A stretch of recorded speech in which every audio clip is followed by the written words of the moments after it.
அனைத்து நல்லுள்ளங்களுக்கும் வணக்கம். நான் உங்கள் ரவிக்குமார். தினம் ஒரு தகவல். இப்போ ஜியோ பாலிடிக்ஸ். இன்றைய ஜியோ பாலிடிக்ஸில் நம்ம உக்ரைனுடைய அதிபர் ஜெலன்ஸ்கியோட கிரஷ் எந்த அளவுக்கு இருக்குன்னு நம்ம பார்க்க வரோம். ஜஸ்டின் ட்ரூடே அவர்கள் கூடிய விரைவில் பதவி விலக போகிறார் என்ற ஒரு தகவல் அரசியல் புரட்சிலாம் வந்திருக்கிறது. அதுக்கான சார் அம்சங்கள் நிறைய தென்படுகிறது. அடுத்தடுத்த ராஜினாமா அப்படியே அந்த பக்கம் மேலே போனால் ஜெர்மனியுடைய ஆட்டமும் ஆல்மோஸ்ட் காலி. தேர்தலுக்கான ஒரு அறிவிப்பு வந்து அனௌன்ஸ் பண்ணிட்டாங்க. ஸோ இந்த 2 நாடு காலி பண்ணுறது மட்டும் இல்லாமல் இன்னொரு சம்பவத்தை நாங்கள் தான் பொறுப்பேற்றிருக்கோன்றமா சொல்லியிருக்காங்க. ஆனால் ட்ரம்ப் அவர்கள் தனது பதவியேற்பாளர் ஒட்டுமொத்தமாக விலகி வைத்திருக்கிறாங்க. அது அங்கே இருக்கக்கூடிய ஒட்டுமொத்த நிகழ்வுகள், அதை தாண்டி சுற்றி இருக்கக்கூடிய அரசியல் நிகழ்வுகள் அப்படின்னா மிகப்பெரிய ஒரு மாற்றம். பரவாயில்ல, இந்த காசானுடைய யுத்தம் முடிவுக்கு வருகுதுங்க. ஆல்மோஸ்ட் கைரோவில் பேச்சுவார்த்தை ஓரளவுக்கு ஃபைனலைஸ் பண்ணிட்டாங்க. ஸோ என்னன்றதையும் பார்த்துட்டு இன்னும் நிறைய விஷயங்கள்லாம் பேச போகிறோம். வாங்க வீடியோக்குள்ள போகிறோம். வீடியோக்குள்ள போகிற மாதிரி நீங்கள் நம்ம சேனல் சப்ஸ்கிரைப் பண்ணலாம், சப்ஸ்கிரைப் பண்ணிட்டு வாங்க. மறக்காம பெல் பட்டன் கிளிக் பண்ணி ஆல் ஆப்ஷன்ஸ் கொடுங்க. வீடியோ கொடுக்கலாம்.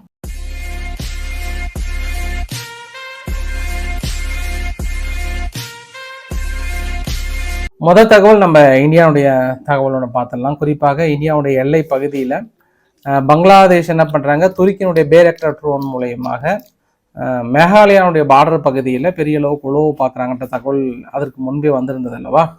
இப்போ இந்தியா பெரிய அளவுக்கு பிளான் பண்ணியிருக்காங்க. ஓரளவுக்கு உத்தரவுமே கொடுத்துருக்காங்க. இந்தியாவுடைய ரேடரும் சரி, ஃபைட்டர் ஜெட்டும் சரி, இனி எல்லை பகுதியை ரொம்ப க்ளோஸில் வந்தால் சுட்டு வீழ்த்த சொல்லி உத்தரவு கொடுத்துருக்காங்க. அதாவது துருக்கி கொடுத்த பேரக்டர் ட்ரோன் இனி எல்லை பகுதியில் ரொம்ப நெருங்கி வரும் பட்சத்தில் அதை சுட்டு வீழ்த்துவதற்கான உத்தரவு கொடுத்துருக்குறாங்க. இது அடுத்த கட்ட ஒரு நிகழ்வாகவும் நம்ம பார்க்கலாம். அதை தாண்டி நம்ம நேற்றைய பதிவில் அந்த அரக்கான் ஆர்மி அந்த குறிப்பாக பங்களாதேஷனுடைய எல்லை பகுதியை கைப்பற்றியிருக்காங்களே, ஒரு 270 அது இல்லாமல் பங்களாதேஷனுடைய மிக முக்கியமான ஒரு சில பகுதிகளும் கைப்பற்றியிருந்தாங்கன்ற பதிவை நம்ம நேற்று பார்த்துருந்தோம். அதை தாண்டி நேற்று அவங்களுடைய வெற்றி கொண்டாட்டம் 1971 ஈஸ்ட் பாகிஸ்தான் பிரிஞ்சு வந்ததுலேருந்து அந்த வெற்றி கொண்டாட்டத்தில் இந்தியாவுக்கு எதிரான அந்த வீர வசனங்கள், குறிப்பாக இந்திய பிரதமர் மோடி அவர்களுக்கான கொலை மிரட்டல், எந்த மாதிரியான சம்பவமும் நேற்று அரங்கேறியது. அந்த வெற்றி கொண்டாட்டத்தை ஓரளவுக்கு செலிப்ரேட் பண்ணாங்க. சரி, இது அங்கே இருக்கக்கூடிய நிகழ்வுகள், அதை பற்றி நம்ம நிறைய பேசிட்டோம். இப்போ நம்ம ஜெலன்ஸ்கியினுடைய க்ரஷ் அப்படின்னா அவருக்கு அந்த ஆசீர்வாதம்னு சொல்கிறதா, இல்லை அது நம்ம எப்படி சொல்கிறது, நீங்களே அதுக்கு ஃபில் பண்ணிக்கோங்க. ஃபஸ்ட்டு நம்ம ஜஸ்டின் ட்ரூடே அவர்கள்கிட்ட போயிடலாம். ஏன்னா ஓல்ட் சார்ல்ஸ் அவர்கள் செகண்டு. ஜஸ்டின் ட்ரூடே அவர்கள் ஆல்மோஸ்ட் அவருடைய பதவி காலி. அடுத்த டைம் வரமாட்டான்றத அரசியல் புரட்சியான செய்திகள்னால அது கம்ப்ளீட்டாக தெரிஞ்சு போன ஒரு விஷயம்தான். ஃபர்ஸ்ட் அவர் ரொம்ப ஓட்டினது யார் அப்படின்னா ட்ரம்ப் அவர்கள் தான். குறிப்பாக ட்ரம்ப் அவர்களோட நேற்றைய பதிவு டிசம்பர் 16 அவர் போட்ட பதிவு பாருங்க. கனடா ஸ்டண்ட், அதாவது ஃபினான்ஸ் மினிஸ்டர் ரிசைன் பண்ணியிருக்காங்க. அது இல்லாமல் டெப்டி பிரைம் மினிஸ்டர் ரிசைன் பண்ணியிருக்காங்க. துணை பிரதமர் ரிசைன் பண்ணியிருக்காங்க. அவர் மென்ஷன் பண்ணல, அவர் பண்ணதுக்கப்புறம் இன்னைக்கு பண்ணியிருக்காங்க. அவர் அந்த பொசிஷன்ல இருந்து ஃபயர் பண்ணியிருக்காங்க. அது இல்லாமல் இவருடைய பிஹேவியர் பார்த்தீங்கன்னா டோட்டலாக டாக்ஸிக்காக இருக்குது. அது இல்லாமல் இந்த கிரேட் ஸ்டேட் ஆஃப் கனடா அப்படின்னு போட்டாங்க. கனடா அப்படின்றது எங்களுடைய 51வது மாகாணம் அப்படின்ற மாதிரி சொல்லியிருக்காங்க. ஸோ தொடர்ந்து ஜஸ்டின் ட்ரூடே அவர்களை ஒரு மனுஷனாவே மதிக்க மாட்டேன்றாரு யாரு, ட்ரம்ப் அவர்கள். அவர் இந்த டீ விருந்துக்கு போகும்போது கூட ரொம்பலாம் வாங்க நீங்களா குடிச்சிட்டு போங்க அப்படின்ற மாதிரி சொல்லிட்டு அங்கேயே பெரிய அளவுக்கான யூடிசிங்லாம் பண்ணுறது. நாங்கள் கொடுக்குற ஃபண்டில் தான் பெரிய அளவு கனடா வாழுது, ஆனால் நீ எங்கள் நாட்டுக்கே போதைப் பொருளை அனுப்பி எங்கள் கலாச்சாரத்தையே சீர்குலைக்கிறீங்க, 25% வரி விதிக்கிறேன் அப்படி இப்படின்னு சொன்ன உடனே அந்த எப்போ ட்ரம்ப் அவர்கள் 25% வரி விதிக்கிறேன்னு சொன்னாரோ அப்பயே ட்ரம்ப் கனடாவில் இருக்கக்கூடிய உட்கட்சியினுடைய பூசல் ரொம்ப அதிகமாயிடுச்சு. இந்த துணை பிரதமர் கிறிஸ்டியா அவர்கள் ராஜினாமா பண்ணும்போது கூட அந்த ஒரு விஷயத்தை தான் மென்ஷன் பண்ணியிருந்தாங்க. இதில் என்ன ஒரு பியூட்டி அப்படின்னா, குறிப்பாக எந்த ஒரு கட்சியை ஆதரவு கொடுக்கணுன்றதுக்காக நியூ டெமோக்ராட்டிக் பார்ட்டின்னு சொல்லுவாங்க. அந்த ஜக்மத் சிங் அப்படின்ற ஒரு கட்சியினுடைய தலைவர் அந்த நியூ டெமோக்ராட்டிக் பார்ட்டியோட ஆதரவோடு தான் இவர் ஆட்சி அமைச்சிட்டு இருந்தாங்க. அவங்களே முதல் முறையாக எனக்கு வழி தெரியல ஆத்தான்னு சொல்லிட்டு ஜஸ்டின் ட்ரூடே அவர்கள் ரிசைன் பண்ணணும், வேற வழி இல்லை, அவர் மக்களோட செல்வாக்கை இழந்துட்டாரு, இனியும் அவர் ஆட்சியில் தொடர்வதற்கு வாய்ப்புகள் இல்லைன்ட்டாங்க. யாரு, இந்த காலிஸ்தான் பிரிவினைவாதி குரூப்புக்குன்னு ஒரு கட்சி இருக்கு இல்லையா, அந்த கட்சியோட ஆதரவை பெறுவதற்காக தான் இந்தியாவை நட்பு நாடு பட்டியலில் இருந்து நீக்கினது, கைது வாரண்ட் பிறப்பிக்கிறது, இந்தியாவுக்கு எதிரான நடவடிக்கையில் ஈடுபடுறது முழுமையாக செயல்பட்டார். கடைசியில் என்னாச்சு பாருங்கோ, அவரே நான் இவருக்கு ஆதரவு கொடுக்கல, ரிசைன் பண்றேன் அப்படின்ற மாதிரி சொல்லிட்டாங்க. இப்போ உங்களுக்கு ஒரு சந்தேகம் வரலாம், எப்போ அவர் ஆதரவு கொடுத்தா என்ன கொடுக்கல என்னென்ன அவர் ஆட்சிக்கும் அவர் ஆதரவுக்கும் என்ன சம்பந்தம் அப்படின்னா, ஒட்டுமொத்தமாக கனடாவில் 2019 எலெக்ஷன் நடக்கும்போது 338 இடம் சீட்டுங்க. அந்த 338 இடத்துல 170 பேர் வந்தாங்கன்னா அவங்க வந்து ஆட்சி அமைக்கலாம். பட் ஆனால் இவர் கனடாவினுடைய லிபரல் பார்ட்டி 157 தான் வந்தாங்க, கன்சர்வேட்டிவ் 119 வந்தாங்க, மீதி பிளாக் குபர்சிஸ் வந்து 32, இந்த ஜக்மத் சிங் வந்து 24 சீட்டு, மீதி மற்றதெல்லாம் 3. அப்போ அவரால் வந்து தனிப்பெரும்பான்மையாக ஆட்சி அமைக்க முடியல. அப்போ மைனாரிட்டி அரசாகும் போது இந்த ஜக்மத் சிங் அரசாங்கமும் மற்றவங்களும் வந்து அவருக்கு துணையாக நின்று கூட்டணி ஆட்சி கொடுக்குறாங்க. ஸோ இத்தனை வருஷமா கூட்டணி ஆட்சியில் தான் இருந்தார். இப்போ கூட்டணி ஆட்சியெல்லாம் வந்து அவர் விலகுறாங்க. போதும், உங்களோட பாப்புலாரிட்டி குறைஞ்சி போச்சு, நீங்கள் ஒரு டம்மி பீஸ் ஆகிட்டீங்க. அது இல்லாமல் நீங்கள் ட்ரம்ப் அவர்களை எதிர்த்து உங்களை அவர் டோட்டலாக பிடிக்கலன்னும் போது நாங்கள் உங்கள் பின்னாடி வர்றது வந்து கனடாவுடைய எதிர்காலத்துக்கு சரியில்லை, அதனால கிளம்பிட்டு ராசா அப்படின்ற மாதிரி சொல்லிட்டாங்க. இது ஸோ அதுக்கு மெயினாக நம்ம 2 ஆஸ்பெக்டில் பிரிச்சிடலாம். ஒன்று ஜெலன்ஸ்கியோட ஆசீர்வாதம், இன்னொன்று ட்ரம்ப் அவர்கள் ஜெயிச்சதுக்கு அப்புறம் ஜஸ்டின் ட்ரூடே அவர்கள் பெரும்பாலும் பைடனுடைய செல்வாக்கு பெற்ற நபராக இருந்தால் ஸோ இவரை காலி பண்ணணுன்றதுல ட்ரம்ப் அவர்கள் ரொம்ப தீர்க்கமாக இருக்கிறாங்க. அப்படி இல்லைனாலுமே இப்போ 2025 செப்டம்பர் இல்லை அக்டோபரில் எலெக்ஷன் வரும். பட் அதுக்குள்ளாரே எங்கள் ஆட்சி கவிழ்வதற்கான வாய்ப்புகள் இருக்குது. பட் மீண்டும் வருவதற்கான வாய்ப்புகள் இல்லை. நான் ஜெலன்ஸ்கியோட ஆசீர்வாதம் அந்த அளவுக்கு இருக்குது. அது சம்பவம் நம்பர் 1. சம்பவம் நம்பர் 2, ஜெர்மனியுடைய ஓல்ட் ஷால்ஸ் அவர்கள் ஏற்கனவே அவர் ஆல்மோஸ்ட் பதவி விலகின கணக்கு தான். நேற்று ஃபைனலாக நம்பிக்கையில்லா தீர்மானம் கொண்டு வந்திருந்தாங்க. அந்த நம்பிக்கையில்லா தீர்மானத்தில் குறிப்பாக ஓல்ட் ஷால்ஸ் அவர்கள் பதவி விலக வேண்டும், ஆட்சியை கலைக்க வேண்டும் என்ற ஆதரவாக 394 எம்பி வந்து ஓட்டு போட்டிருக்காங்க. 297 பேர் மட்டும் அவருக்கு ஆதரவாக போட்டிருக்காங்க. 116 வந்து ஆப்ஷன் ஆயிட்டாங்க. I'm suffering from fever, unable to attend the class அப்படின்னு போட்டு கிளம்பிட்டாங்க. அப்போ 394 பேர் ஆதரவாக கொடுத்ததுனால என்னாச்சுன்னா, இப்போ அடுத்து ஓல்ட் ஷால்ஸரோட பதவி காலி, மறுபடியும் அவர் வருவதற்கான வாய்ப்புகள் இல்லை. அப்போ ஜெலன்ஸ்கியோட ஆசீர்வாதம் எந்த அளவுக்கு தொடங்குது பற்றியா நம்ம இப்போ ரீசெண்டாக நம்ம பார்க்கணும் அப்படின்னா, ரொமானியாவில் அதுக்கான சேஞ்சஸ் பார்த்தோம், அப்படியே நம்ம தென்கொரியாவில் அதுக்கான சேஞ்சஸை பார்க்குறோம், அப்படியே நம்ம கனடாவில் பார்க்குறோம், அதுக்கப்புறம் இங்கே ஜெர்மனியில் பார்க்குறோம். இதெல்லாம் அதிரடி மாற்றங்கள், அதிரடி நிகழ்வுகள். அதாவது ஜெலன்ஸ்கி ஒரு பக்கம் நம்ம பின்புலமா இவங்கெல்லாம் சப்போர்ட் பண்றாங்கன்னு நினைச்சிட்டு இருக்கிற சமயத்துல பெரிய மாற்றங்கள் இனி நிகழ்வதற்கான வாய்ப்புகள் இருக்கு. அதை நோக்கி தான் சென்று கொண்டிருக்கிறது. இதுல போதாத குறைக்கு ஜெர்மனியோட இனி ஃபியூச்சர் எப்படி நடக்கும் அப்படின்னா, அதில் அங்கே இருக்கக்கூடிய கன்சர்வேட்டிவ் பார்ட்டி என்ன சொல்றாங்கன்னா, மக்களுக்கு பெரும்பாலும் டேக்ஸ் கட் பண்ணும், சீப்பர் எனர்ஜி கொடுக்கணும், அப்புறம் வந்து மைக்ரேஷன் மீது, அதாவது அகதிகள் மீது ஸ்ட்ரிக்டாக ஆக்ஷன் எடுக்கணுன்றாங்க. ஸ்கால்ஸ்னுடைய எஸ்பிடின்னு சொல்லுவாங்க, மொத்தம் 4 கட்சி தான் மேஜரான கட்சி. இந்த ஸ்கால்ஸ்னுடைய எஸ்பிடி வந்து எங்களுக்கு ஒரு 100 பில்லியன் ஃபண்டு பக்கம் ஒதுக்கி இருந்தீங்கன்னா இந்நேரம் ரோடு, பிரிட்ஜஸ் மீது இன்ஃப்ராஸ்ட்ரக்சர்லாம் நாங்கள் மாடர்ன் பண்ணியிருப்போம், அது மேட் இன் ஜெர்மனி உருவாக்கியிருப்போம், அதுதான் நாங்கள் நெக்ஸ்ட் பண்ண போகிறோன்றாங்க. அடுத்த கிரீன் பார்ட்டி என்ன சொல்கிறாங்கன்னா, நாங்கள் பொறுத்த வரைக்கும் ஜெர்மனி, அதாவது இந்த டெபிட் பிரேக் அப்படின்னா கடன்ல இருந்து பெரிய அளவுக்கு கொண்டு வந்து எக்கானமியை பூஸ்ட் பண்ண போகிறோன்றாங்க. ஏஎஃப்டி தான் வந்து பெரிய அளவுக்கு ஜெயிப்பதற்கான வாய்ப்புகள் இருக்கா சொல்கிறாங்க. ஆனால் இவங்களுடைய பிரதான நோக்கம் என்னன்னா, நம்ம மறுபடியும் ரஷ்யா கூட பழைய உறவுகளை வலுப்பெற வேண்டும், பிஸ்னஸை பெரிய அளவுக்கு ஸ்ட்ரகிள் இல்லாமல் நடத்தணும், மைக்ரேஷன் பிரச்சனை தீர்க்கணுன்றாங்க. ஸோ இது 4 கட்சிகளோட பிரதான கோரிக்கைகள். இனி எந்த கட்சிகள் ஜெயிக்கிறாங்கன்றது பார்க்கலாம். ஓல்ட் ஷால்ஸ் அவர்கள் வருவதற்கு வாய்ப்புகளே இல்லை, அது வந்து மைனஸ்ல போயிடுச்சு. இருக்கிறது 3 தான் பிரதான கட்சிகளாக இருக்கிறது. ஸோ பொறுத்திருந்து பார்க்கலாம். இது அங்கே இருக்கக்கூடிய நிகழ்வுகள். அதை தாண்டி ட்ரம்ப் அவர்களோட எஃபெக்ட் அப்படின்னு கூட எடுத்துக்கலாம். ஏன்னா அடுத்தடுத்த பேச்சுவார்த்தை இந்த பக்கம் இன்னைக்கு ஒரு பெரிய ஒரு சேஞ்சஸ் அப்படி என்ன அப்படின்னா, இஸ்ரேல் காசானுடைய பேச்சுவார்த்தை. இஸ்ரேல் காசானுடைய பேச்சுவார்த்தை இதுக்கு முன்னாடி எத்தனையோ முறை ட்ரை பண்ணாங்க. பட் இந்த தடவை வந்து கைரோவில், கத்தாரில் நடக்கிற கைரோ பேச்சுவார்த்தையில் ஆல்மோஸ்ட் ஒத்துக்கிட்டாங்க. ஃபர்ஸ்ட் வந்து 45 நாள் அமைதிக்கான ஒப்பந்தத்தில் ஈடுபடுறாங்க. அந்த 45 நாள்ல ஃபர்ஸ்ட் பேட்ச் அதாவது இது வரைக்கும் 93 பேர் அதை உயிரோடு இருக்காங்கன்ற மாதிரி சொல்லியிருக்காங்க ஹமாஸ் தரப்புல. அதில் ஒரு பாதி பேர் வெளியிடுறாங்க பிணைய கைதிகளை. இவங்க ஒரு 100 வரைக்கும் பிடித்து வைத்த பாலஸ்தீன மக்களை வந்து வெளியிடுறாங்க. 2வது கோரிக்கை என்ன சொல்றாங்கன்னா, முக்கியமான கடற்பகுதிகள் மற்ற பகுதியிலிருந்து வெளியேற சொல்றாங்க இஸ்ரேலு. அது மட்டும் தான் அப்படியே லைட்டா இழுபறியா இருக்கு. அடுத்த செகண்ட் பேட்சை விடும்போது மீதி இந்த சென்ட்ரல் பொசிஷன் முக்கியமான நிலைகள் இருந்து அவங்க வெளியேறணுன்ற மாதிரி ஹமாஸ் தரப்புல கேட்டிருக்காங்க. ஆனா இதையெல்லாம் தாண்டி போர் நிறுத்த ஒப்பந்தம் என்பது அடுத்து 45 நாளைக்கு கொண்டு வந்திருக்கிறாங்கன்றது மிகப்பெரிய விஷயம். அது வெளிப்படையாக வந்து ட்ரம்ப்போட ப்ரெஷர் அப்படின்ற மாதிரிலாம் வந்து சொல்லியிருக்காங்க. இது அது இது வரைக்கும் இல்லாத ஒரு நிகழ்வு. ஏற்கனவே இந்த மாதிரி அமைதி ஒப்பந்தம் ஏற்பட்டது. ஆனா இடையில என்ன பண்ணிட்டாங்க, இஸ்ரேல் ஒரு தாக்குதல் நடத்தி அவங்களும் தாக்கல் நடத்தி கொஞ்சம் வெறிகொண்ட வேங்கைகளா இருந்துட்டாங்க. ஹமாஸ் தரப்புலையும் இந்த பக்கம் இஸ்ரேல் தரப்புலையும். பட் இந்த தடவைலாம் அந்த வெறிகொண்ட வேங்கைகளா இருக்க மாட்டாங்க. ஏன்னா அதுக்கான வாய்ப்புகள் நிறைய கம்மி. இப்ப ஏன்னா ஒரு எக்ஸாம்பிள் சொல்லணும் அப்படின்னா, இப்ப தொடர்ந்து ஹெஸ்புல்லால இருக்கக்கூடிய ஒரு சில நிலைகள் மீது இஸ்ரேல் தாக்கல் நடத்திட்டு தான் இருக்கிறாங்க. நேற்று கூட ஒரு ட்ரோன் தாக்கல் நடத்திட்டு தான் இருக்கிறாங்க. எங்க லெபனான்ல. ஆனா ஹெஸ்புல்லா கோவம் வரல. இதே பழைய மாதிரி இருந்தது அப்படின்னா அவங்க அந்த சீஸ்பயரை கேன்சல் பண்ணிட்டு தாக்கல் நடத்திட்டு இருப்பாங்க. பட் அங்க வரல. அதே மாதிரிதான் இந்த பக்கம் ஹமாஸ் தரப்புலையும் இதற்கு முன்பு இருந்த அந்த பிடிவாதம் இப்பொழுது ஹமாஸ் தரப்புல இல்லை, டோட்டலாவே இல்லை. 45,000 மக்களை வந்து இழந்திருக்கிறாங்க. ஒன்று இல்லை, இரண்டு இல்லை, 45,000 மக்கள் இந்த சுதந்திர போராட்டத்தில் இழந்திருக்கிறோன்றமா சொல்லியிருக்காங்க. ஸோ ஃபைனலா என்ன காசா தரப்புல சாதிச்சுது அப்படின்னா எதுவுமே இல்லை. மக்களை இழந்தது தான் அதிகம்.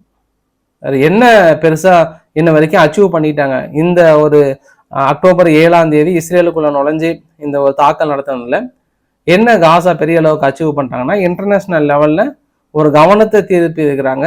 ஐநாவில் தீர்மானத்தை கொண்டு வந்திருக்காங்க. தனிநாடுக்கான அங்கீகாரத்துக்கு ஓகே பண்ணியிருக்காங்க. பட் ஆனால் அதை முக்கிய நாடுகள் ஏற்றுக்கலையே, அதான விஷயமே கூட. இது இதற்கு முன்பே நடந்தது. அக்டோபர் 7க்கு முன்பே அந்த தனிநாடுக்கான கோரிக்கை இது எல்லாமே தொடர்ந்து நடந்துட்டு தான் இருக்கு. ஸோ இதுக்கப்புறம் பொறுத்து இருந்து பார்க்கலாம். இது அங்கே இருக்கக்கூடிய நிகழ்வுகள். ஆனால் எந்த இடத்துல எங்க சோனியை வைப்பார் அப்படின்னு தெரியாது ட்ரம்ப் அவர்கள். ஸோ அது ஒரு விஷயத்துல கேள்விக்குறி போட்டு இன்னொரு ஆங்கிள் கூட என்ன அப்படின்னா, திடீர்னு சிஜிபிங் அவர்களை வந்து புகழ்ந்து பேசியிருக்காங்க. சிஜிபிங் பொறுத்த வரைக்கும் எவ்வளோ பெரிய விஷயமா இருந்தாலும், எவ்வளோ பெரிய டஃபரான சுச்சுவேஷனாக இருந்தாலும் சால்வ் பண்ணக்கூடிய மிகப்பெரிய ஒரு நபர். இந்த வேர்ல்டு ப்ராப்ளத்தில் சால்வ் பண்ணக்கூடிய மிக முக்கியமான நபர்.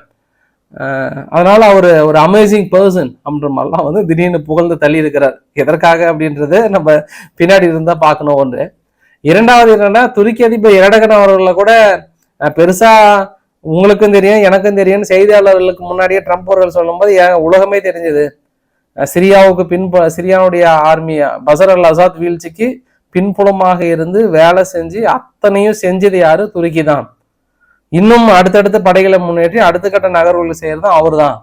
ஸோ அவர் ஒரு ஆங்கிள் கொண்டு போறாரு. ஆனா அது ஒரு வேற ஒரு ஆங்கிள் போகுது. ஸோ பொறுத்திருந்து பார்க்கலாம். ஆனா அது பின்புலமாக துருக்கி தான் இருக்கிறார் அப்படின்ற மாதிரி வந்து சொல்லிட்டாங்க. அதே துருக்கி அதிபர் எரடகன் இருக்கிறார் இல்லையா, அவரே வந்து இன்னைக்கு ஐரோப்பானுடைய தலைவர் உரசல்லா வேண்டர் லியான் அவர்கள் போய் சந்திச்சிருக்கிறாங்க. ஸோ பெரிய ஒரு கவனத்தை ஈர்த்திருக்கிறார் யாரு? துருக்கி அதிபர் எரடகன் அவர்கள். அவங்க மட்டும் இல்ல, ஐரோப்பாவுடைய தலைவர்கள் அடுத்தடுத்து ஒரு கவன ஈர்ப்பு கொண்டு வந்திருக்கிறாங்க. டமாஸ்கஸ்ல பிரான்ஸினுடைய தூதரகம் 2012க்கு அப்புறம் இப்பதான் முறையா திறக்கிறாங்க. ஜார்ஜியா மெலோனி அவர்கள் வந்து விருப்பம் தெரிவிச்சிருக்கிறாங்க. கத்தார் வந்து முறையாக தனது தூதரகத்தை வந்து ஓபன் பண்ணியிருக்காங்க. சிரியானுடைய தற்போதைய கேர்டேக் பிரைம் மினிஸ்டர் முகமது அல் பசீர் அவர்கள் என்ன கேட்டிருக்காருன்னா, கொஞ்சம் இன்டர்நேஷனல் நாடுகளோட கவனம் எங்களுக்கு தேவை. பஷர் அல் அசாத் வந்து பெருசா சீர்குலைச்சிட்டாரு.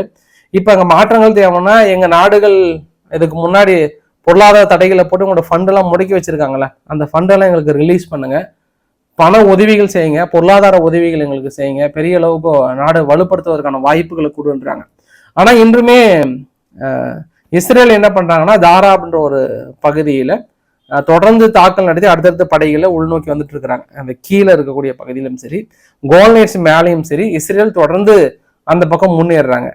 அதே போல இவங்களும் என்ன பண்ணிட்டாங்க, துருக்கியினுடைய பேக்கட் ஃபோர்ஸ் எஸ்என்ஏ சிரியாவுடைய நேஷனல் ஆர்மி இருக்காங்க இல்லையா, அவங்களும் என்ன பண்ணிட்டாங்க, தொடர்ந்து அவங்களோட பகுதிக்குள்ள யாருது குர்தீஷனுடைய மிலிட்ரி ஃபோர்ஸஸ்லாம் இருக்குல்ல, அந்த அவங்க நாட்டுக்குள்ள நுழைய ஆரம்பிச்சிட்டாங்க அந்த மாம்ஜியை தாண்டி. ஸோ இது பெரிய அளவுக்கான ஒரு பதற்றத்தை ஏற்படுத்துகிறது. ஒரு பக்கம் அமைதியை நோக்கி சென்று கொண்டிருந்தாலும் இன்னொரு பக்கம் வந்து துருக்கி குர்தீஸ் மீது தாக்கல் நடத்தப்படுவது என்பது வேறு வித கவனத்தை திருப்பி இருக்கிறது. அது என்ன மாதிரி போகுது அப்படின்றத நம்ம பொறுத்து இருந்து பார்க்கலாம். ஏன்னா துருக்கி கண்டிப்பா குர்தீஸை வீழ்த்தணும்னு இருக்காங்க, அமெரிக்கா கண்டிப்பா குர்தியை காப்பாத்துன்னு இருக்காங்க. அது நம்ம வெயிட் பண்ணி பார்க்க வேண்டிய ஒரு விஷயம். அதே போல நேற்று பெரிய அளவுக்கு கிளைம் பண்ணியிருக்காங்க. நேற்று அமெரிக்கா வந்து எமினி ஹவுதிகளோட, அதாவது ஏமன்ல இருக்கக்கூடிய எமினி ஹவுதிகளோட மிக முக்கியமான ஒரு கம்யூனிகேஷன் சென்டர் மீது நாங்க தாக்கல் நடத்தியிருக்கோம். இந்த கண்ட்ரோல் சென்டர் வந்து அதை வைத்துதான் பெரிய அளவுக்கு அந்த தாக்குதலுக்கு முயற்சி பண்ணியிருந்தாங்க. நாங்கள் அந்த இடத்த வந்து முடிச்சுட்டோன்றமா சொல்லியிருக்காங்க. மேற்கொண்டு இன்னும் தாக்கல் நடத்துவதற்கான நிறைய வாய்ப்புகள் அங்கே தென்படுகிறது. இது அங்க இருக்கக்கூடிய ஒட்டுமொத்த நிகழ்வுகள். இதுல தான் அதற்கு பதிலடியாக தான் அவங்களும் என்ன பண்ணிட்டாங்க, இஸ்ரேல் மீது தாக்கல் நடத்தியிருந்தாங்க. பட் இதுக்கப்புறம் பேச்சுவார்த்தை உடன்படுறாங்க. ஆனா இஸ்ரேல் கடைசி நேரத்துல கூட பேச்சுவார்த்தைக்கு மேபி நெதன்யாகு அவர்கள் வந்து இங்க கைரோவுக்கு போறாருன்னு கேள்விப்பட்டேன். ஆனா பாருங்க, அந்த அரை மணி நேரத்துக்கு முன்னாடி கூட பாலஸ்தீன்ல தாக்கல் நடத்தப்பட்டு 14 பேர் இறந்து போறாங்க. எப்பெல்லாம் அந்த பேச்சுவார்த்தைன்ற பேர் எடுக்கிறோமோ அப்பெல்லாம் ரொம்ப தாக்குதல், இது இஸ்ரேல் வெறித்தனமான தாக்கல் நிகழ்த்துறாங்க. இன்றுமே அந்த தாக்குதலை நிகழ்த்திட்டு தான் இருக்காங்க. பட் அமாஸ் தரப்புல எங்களுக்கு பேச்சுவார்த்தையில என்ன பண்ணாலும் ஒத்துக்கிற ஒரு மனநிலையில் இருக்கும்போது இஸ்ரேல் இந்த இடத்துல வந்து தனக்கு சாதகமான ஒரு சில பாயிண்டை வந்து சேர்த்தி ஒத்துக்க வச்சிருக்காங்கன்ற மாதிரி சொல்லியிருக்காங்க. ஸோ முழுமையான தகவல் வெளியே வந்தது அப்படின்னா உங்ககிட்ட படிக்காம நான் வேற எங்க போறேன். ஸோ அந்த தகவல் நான் உங்ககிட்ட சொல்லிடுறேன் நான். அதே போல ஐரோப்பா என்ன பண்ணியிருக்காங்க, ஜார்ஜியாவில் முறைப்படி தேர்தல் நடக்கலன்னு சொல்லிட்டு பொருளாதார தடை விதிக்கணும்ட்டு தீர்மானத்தை கொண்டு வராங்க. இந்த தீர்மானத்துக்கு ஹங்கேரியினுடைய பிரதமராக இருக்கட்டும், இல்லை ஸ்லோவக்கியா தரப்புல ராபர்ட் ஃபைகோ அவர்களாக இருக்கட்டும், எல்லாருமே வந்து ஒட்டுமொத்தமாக விக்டர் ஓர்பனும் சரி இல்லை ஃபைகோ அவர்களும் வந்து தடை விதிச்சிட்டாங்க. இல்லை முடியாது அப்படிலாம் கிடையாது. ஸோ இப்போதைய நிலைமைக்கு ஐரோப்பா எந்த தீர்மானத்தை கொண்டு வந்தாலும் தடுக்கிறதுக்குன்னு 2 நாடுகள் இருக்கு. ஒன்று ஹங்கேரி, இன்னொன்று வந்து ஸ்லோவோக்கியா. அடுத்து ரொமானியா வந்து சேரும்னு நினைச்சா ரொமானியானுடைய ஆதரவு பெற்ற வேட்பாளர், அதாவது அதிபர் தேர்தலில் ஜெயிச்சிருவார் வரும்போது கோர்ட்டு தடை விதிச்சு இப்போ அவருக்கு முக்கியமான நபர்கள் அத்தனை பேர்த்தையும் வந்து கைது பண்ணிட்டு இருக்காங்க. ஒரு சர்வதிகார ஆட்சியை நோக்கி ரொமானியாவில் சென்று கொண்டிருக்கிறது அப்படின்னு சொல்ல முடியும் நம்ம இந்த இடத்துல. அதே போல இன்னொரு விஷயம் என்னன்னா, முதல் முறையா ஒரு பிரத்யோக வீடியோ பதிவு உங்களுக்காகவேங்க பாருங்க. வடகொரியா வீரர்கள் நோண்டி நடக்கிற பிரத்யோக வீடியோ பதிவுல பாத்தீங்களா, உக்ரைன் அடிச்ச அடியில பனியனை காணும் ஜட்டியா காணும்னு ஓடி போன வடகொரியா வீரர்களை பாத்தீங்களா, இவங்க தாங்க. 100க்கும் மேற்பட்ட வீரர்கள் வந்து காயமுற்ற அந்த பதிவு வந்து பிரத்யோகமா கிடைத்திருக்கிறது. ஸோ இவங்க காயமற்றவர்கள் அப்படின்ற மாதிரி வந்து சொல்லியிருக்காங்க. இந்த வீடியோவோட நிறைவு பகுதியில் 2 விஷயத்த பார்த்துடலாங்க. ஒன்று, நம்ம ரவிக்குமார் ஆர்கே சேனல்ல பார்த்த விஷயம் தான் வந்து கிளிரோவோ அவர்கள் அப்படின்னா ரஷ்யாவுடைய ரேடியேஷன் கெமிக்கல் பயாலஜிக்கல் டிஃபென்ஸ்னுடைய லெப்டினன்ட் ஜெனரல் அவர்கள் வீட்டிலேருந்து வரும்போது எலக்ட்ரிக் ஸ்கூட்டரில் ரிமோட் பாம்பு மூலயமா வெடிக்க வைத்து கொல்லப்பட்டிருக்கிறாங்க. இந்த ஒரு தாக்குதலுக்கு உக்ரைன் வந்து முழுமையாக பொறுப்பேற்றுக்கிட்டாங்க. நாங்கள் தான் அண்ணன் தான் பண்ணோம், அதுக்கான வெற்றி வாய்ப்பு நாங்கள் தான். ஏன்னா தடை செய்யப்பட்ட கெமிக்கல் ஆயுதங்கள் தொடர்ந்து எங்கள் மீது பயன்படுத்துவதற்கு அவர் தான் பொறுப்பேற்றுக்கிட்டாரு, அதுக்கு அவர் தான். அதனால் நாங்கள் தேடப்படும் குற்றவாளி லிஸ்ட்டில் வச்சுருந்தோம்.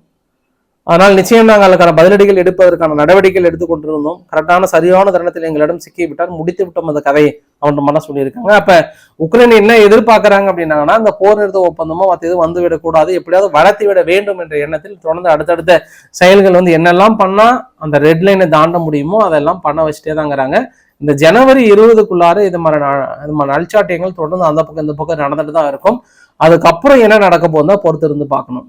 ஏன்னா எங்க தரப்புல இருந்து ஃபண்டே கொடுக்க மாட்டேன்ட்டார். அதனாலதான் இன்று ஒருபடி மேல போயிட்டு எல்லா ஊடகங்களும் என்ன சொல்றாங்கன்னா, அக்ரிமெண்ட் ஒத்துக்கிட்டா ஜெலன்ஸ்கி இனாகரேஷன் ஃபங்க்ஷனுக்கு வரட்டும், ட்ரம்ப் பதவி ஏற்றுக்கும் போது, இல்லைன்னா அந்த ஆளை கூப்பிடாதீங்க.